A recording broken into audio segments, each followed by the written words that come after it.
சிறு தானியங்களிலிருந்து உமி அகற்றும் மில்லட் மில் என்ற புதிய கருவியை மத்திய வேளாண் பொறியியல் மண்டல ஆராய்ச்சி நிறுவனம் உருவாக்கியுள்ளது.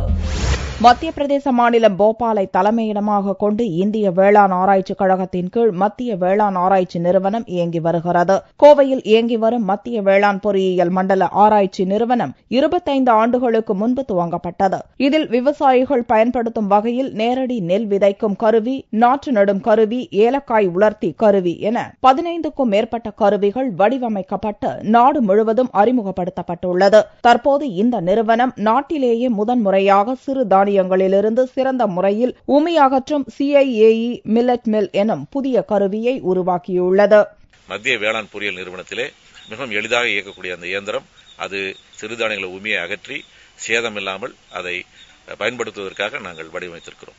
இந்த இயந்திரத்தில் சிறுதானியங்களை முதல் முறை செலுத்தும் போதே 95% உமி நீக்கப்படுவதாகவும் இதன் மூலம் 1 மணி நேரத்துக்கு 100 கிலோ வரை உமி நீக்கலாம் என்றும் மத்திய வேளாண் பொறியியல் நிறுவன மண்டல அலுவலக முதன்மை விஞ்ஞானிகள் தெரிவித்தனர்.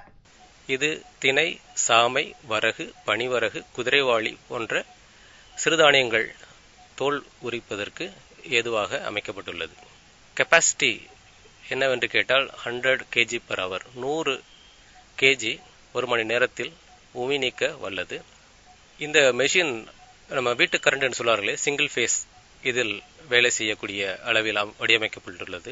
இந்த கருவியை நினைத்த இடத்திற்கு எளிதாக தூக்கி செல்ல முடியும். வரும் டிசம்பர் மாதம் இந்த கருவி விற்பனைக்கு அறிமுகப்படுத்தப்பட உள்ளது. சிறுதானிய விவசாயிகளுக்கு இந்த கருவி ஒரு வரப்பிரசாதமாக இருக்கும் என்றும் விஞ்ஞானிகள் தெரிவித்தனர்.